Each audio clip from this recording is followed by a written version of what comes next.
নমস্কার বন্ধুরা, চলো যাই ফিরে ছোটবেলায়। তোমাদের সবাইকে স্বাগত। আমি কাকলি। আজ শোনাবো শরৎচন্দ্র চট্টোপাধ্যায়ের গল্প লালু। আমাদের শহরে তখন শীত পড়েছে। হঠাৎই কলেরা দেখা দিলে। তখনকার দিনে ওলা উঠার নামে মানুষে ভয় হতজ্ঞান হতো। কারুর কলেরা হয়েছে শুনতে পেলেই সে পাড়ায় আর মানুষ থাকতো না। মারা গেলে দাহ করার লোক মেলা দুষ্কর হতো। কিন্তু সে দুর্দিনেও আমাদের এখানে একজন ছিলেন যার কখনো আপত্তি ছিল না। গোপাল খুড়ো তার নাম। জীবনের ব্রতই ছিল মরা পোড়ানো। কারোর অসুখ শক্ত হয়ে উঠলে তিনি ডাক্তারের কাছে প্রত্যহ সংবাদ নিতেন। আশা নেই শুনলে খালি পায়ে গামছা কাঁধে 3 ঘন্টা 2 পূর্বেই সেখানে গিয়ে উপস্থিত হতেন। আমরা জন কয়েক ছিলাম তার চেলা। মুখ ভার করে বলে যেতেন, ওরে আজ রাত্রিটা একটু সতর্ক থাকিস, ডাকলে যেন সাড়া পাই। রাজদারের শ্মশানে চ, শাস্ত্রবাক্য মনে আছে তো? আজ্ঞে, আছে বই কি। আপনি ডাক দিলেই গামছা সমেত বেরিয়ে পড়ব। বেশ বেশ, এই তো চাই। এর চেয়ে পুণ্যকর্ম সংসারে নেই। আমাদের দলের মধ্যে ছিল লালুও একজন। ঠিকেদারির কাজে বাইরে না গেলে সে কখনো না বলতো না। সেদিন সন্ধেবেলা বিষণ্ণ মুখে খুড়ো এসে বললেন,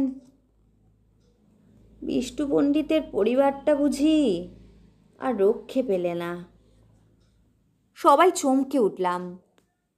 অতি গরিব বিষ্টু ভট্টাচার্যের কাছে বাংলা স্কুলে আমরা ছেলেবেলায় পড়েছিলাম। নিজে সে চিররুগ্ন এবং চিরদিন স্ত্রীর প্রতি একান্ত নির্ভরশীল। জগতে আপনার বলতে কেউ নেই। তার মতো নিরীহ অসহায় মানুষ সংসারে আমি দেখিনি। রাত্রি আন্দাজ 8টা। দড়ির খাটে বিছানা সমেত পণ্ডিত গৃহিণীকে আমরা ঘর থেকে উঠানে নামালাম। পণ্ডিত মশাই ফ্যাল ফ্যাল করে চেয়ে রইলেন।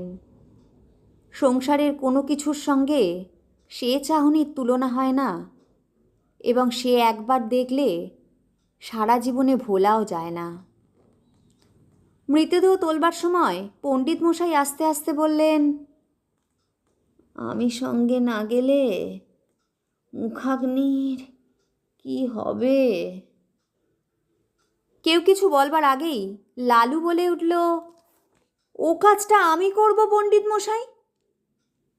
আপনি আমাদের গুরু, সেই সম্পর্কে উনি আমাদের মা। আমরা সবাই জানতাম শ্মশানে হেঁটে যাওয়া তাঁর পক্ষে অসম্ভব। বাংলা স্কুল মিনিট 5 পথ। হাঁপাতে হাঁপাতে সেটুকু আসতেও তার 8 ঘন্টার বেশি সময় লাগতো। পণ্ডিত মশাই একটু চুপ করে থেকে বললেন, নিয়ে যাবার সময় ওর মাথায় একটু সিঁদুর পরিয়ে দিবি নে লালু। নিশ্চয়ই দেব পণ্ডিত মশাই, নিশ্চয়ই দেব বলে এক লাফে সে ঘরে ঢুকে কৌটো বার করে আনলে এবং যত সিঁদুর ছিল সমস্তটাই মাথায় ঢেলে দিলে। হরিবোল দিয়ে আমরা গৃহ হতে গৃহিণীর মৃতদেহ চিরদিনের মতো বার করে নিয়ে এলাম। পণ্ডিত মশাই খোলাদারের চৌকাঠে হাত দিয়ে তেমনি চুপ করে দাঁড়িয়ে রইলেন। গঙ্গার তীরে শ্মশান অনেক দূর, প্রায় ক্রোশ 3। সেখানে পৌঁছে যখন আমরা সব নামালাম, রাত তখন 2টো। লালু খাট ছুঁয়ে মাটিতে পা ছড়িয়ে বসল। কেউ কেউ যেখানে সেখানে শান্তিতে চিত হয়ে শুয়ে পড়ল। শুক্লা দ্বাদশীর পরিস্ফুট জ্যোৎস্নায় বালুময় বহুদূর বিস্তৃত শ্মশান অত্যন্ত জনহীন। গঙ্গার ওপার থেকে কনকনে উত্তরের হাওয়ায় জলে ঢেউ উঠেছে। তার কোনো কোনোটা লালুর পায়ের প্রায় নিচে পর্যন্ত আছাড় খেয়ে খেয়ে পড়ছে। শহর থেকে গরুর গাড়িতে পোড়াবার কাঠ আসে। কি জানি সে কতক্ষণে পৌঁছাবে। আধক্রোশ দূরে পথের ধারে ডোমদের বাড়ি। আসার সময় আমরা তাকে হাঁক দিয়ে এসেছি, তাদের আসতেই বা না জানি কত দেরি।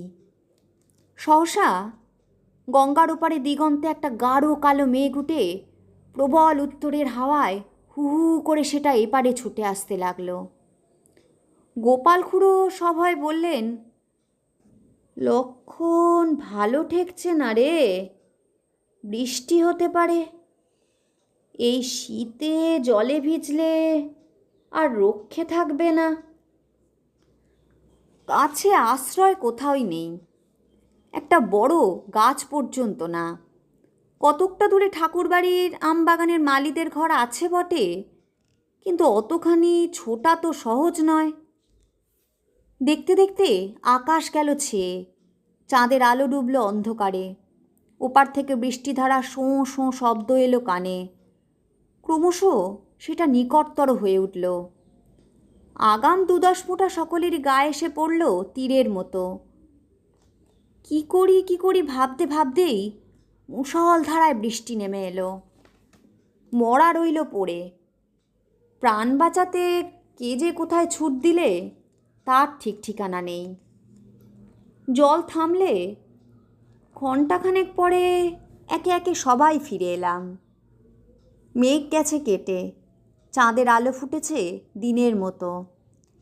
ইতিমধ্যে গরুর গাড়ি এসে পৌঁছেছে। গাড়োয়ান কাঠ এবং শবদায়ের অন্যান্য উপকরণ নামিয়ে দিয়ে ফিরে যাবার উদ্যোগ করছে, কিন্তু ডোমেদের দেখা নেই। গোপাল খুড়ো বললেন, ও বেটারা ওই রকম, শীতে ঘর থেকে বের হতে চায় না। মণি বললে, কিন্তু লালু এখনো ফিরল না কেন? সে যে বলেছিল মুখে আগুন দেবে, ভয়ে বাড়ি পালালো না তো? খুড়ো লালুর উদ্দেশ্যে রাগ করে বললেন, ওটা ওই রকম, যদি এতই ভয়, মোড়া ছুঁয়ে বসতে গেলি কেন? আমি হলে বজ্রাঘাত হলেও মোড়া ফেলে যেতাম না। ছেড়ে গেলে কি হয় খুড়ো? কি হয়? কত কি, শ্মশান ভূমি কিনা। শ্মশানে একলা বসে থাকতে আপনার ভয় করতো না? ভয়? আমার? অন্তত 1000টা মরা পুড়িয়েছি জানিস। এরপরে মণি আর কথা কইতে পারলে না, কারণ সত্যিই খুড়োর গর্ব করা সাজে। শ্মশানে গোটা 2 কোদাল পড়েছিল। খুড়ো তার একটা তুলে নিয়ে বললেন, আমি চুলোটা কেটে ফেলি, তোরা হাতাহাতি করে কাঠগুলো নিচে নামিয়ে আয় দেখি। খুড়ো চুলো কাটছেন, আমরা কাঠ নামিয়ে আনছি। নড়ু বললে, আচ্ছা, মরাটা ফুলে যেন দুগুণ হয়েছে না? খুড়ো কোনো দিকে না তাকিয়েই জবাব দিলেন, ফুলবে না, লেপ খাতা সব জলে ভিজেছে রে। কিন্তু তুলো জলে ভিজলে তো চুপসে ছোট হয়ে যাবে খুড়ো, ফুলবে না তো। খুড়ো রাগ করে উঠলেন, তোর ভারী বুদ্ধি, যা করছিস কর। কাঠ বহা প্রায় শেষ হয়ে এলো। নড়ু দৃষ্টি ছিল বরাবর খাটের প্রতি। হঠাৎ সে থমকে দাঁড়িয়ে বললে, খুড়ো, মরা যেন নড়ে উঠল। খুড়োর হাতের কাজ শেষ হয়েছিল। কোদালটা ছুঁড়ে ফেলে দিয়ে বললেন, তোর মতো ভীতু মানুষ আমি কখনো দেখিনি নুরু। তুই আসিস কেন এসব কাজে? যা, বাকি কাঠগুলো আন, আমি চিতাটা সাজিয়ে ফেলি। গাধা কোথাকার। আবার মিনিট 2 গেল।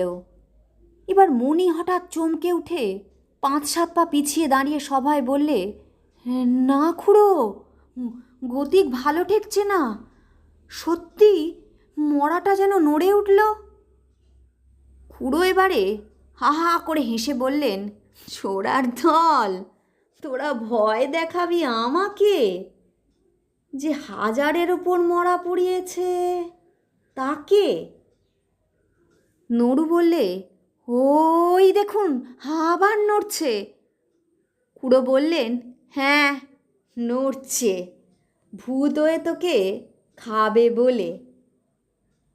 মুখের কথাটা তার শেষ হলো না, অকস্মাৎ লেপ কাঁথা জড়ানো মরা হাঁটু গেড়ে খাটের ওপর বসে ভয়ঙ্কর বৃষ্টি খোনা গলায় চেঁচিয়ে উঠল, না না না না না না না না না না, নুরুকে না, গোপালকে খাবো। ওরে বাবা রে! আমরা মারলাম ঊর্ধ্বশ্বাসে দৌড়। গোপাল খুড়োর সম্মুখে ছিল কাঠের স্তূপ। তিনি উপরের দিকে আমাদের পিছনে ছুটতে না পেরে ঝাঁপিয়ে গিয়ে পড়লেন গঙ্গার জলে।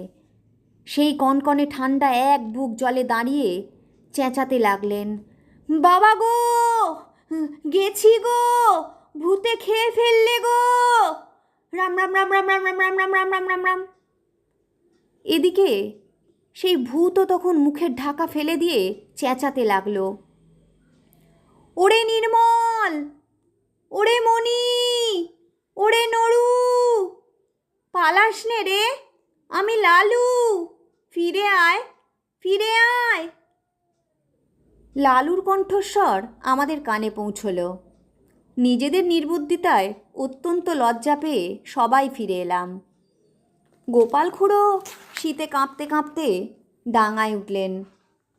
লালু তার পায়ের ধুলো নিয়ে সলজ্জে বললে, সবাই জলের ভয়ে পালালো খুড়ো, আমি মরা ছেড়ে যেতে পারলাম না, তাই লেপের মধ্যে গিয়ে ঢুকে পড়েছিলাম। খুড়ো বললেন, বেশ করেছিলে বাবা, খাসা বুদ্ধি করেছিলে। এখন যাও, ভালো করে গঙ্গা মাটি মেখে স্নান করোগে। এমন শয়তান ছেলে আমি আমার জন্মে দেখিনি। তিনি কিন্তু মনে মনে তাকে ক্ষমা করলেন। বুঝলেন, অত বড় ভয়শূন্যতা তাঁর পক্ষেও অসম্ভব। এই রাতে একাকী শ্মশানে কলেরার মরা, কলেরার বিছানা, এ সব সে গ্রাহ্যই করলে না। মুখে আগুন দেবার কথায় খুড়ো আর আপত্তি করলে না। আপত্তি করে কি হবে, ওর মা শুনতে পেলে আর আমার মুখ দেখবেন না। সবদাহ সমাধা হলো। আমরা গঙ্গায় স্নান সেরে যখন বাড়ি ফিরলাম, তখন সবেমাত্র সূর্যোদয় হয়েছে। কেমন লাগলো বন্ধুরা?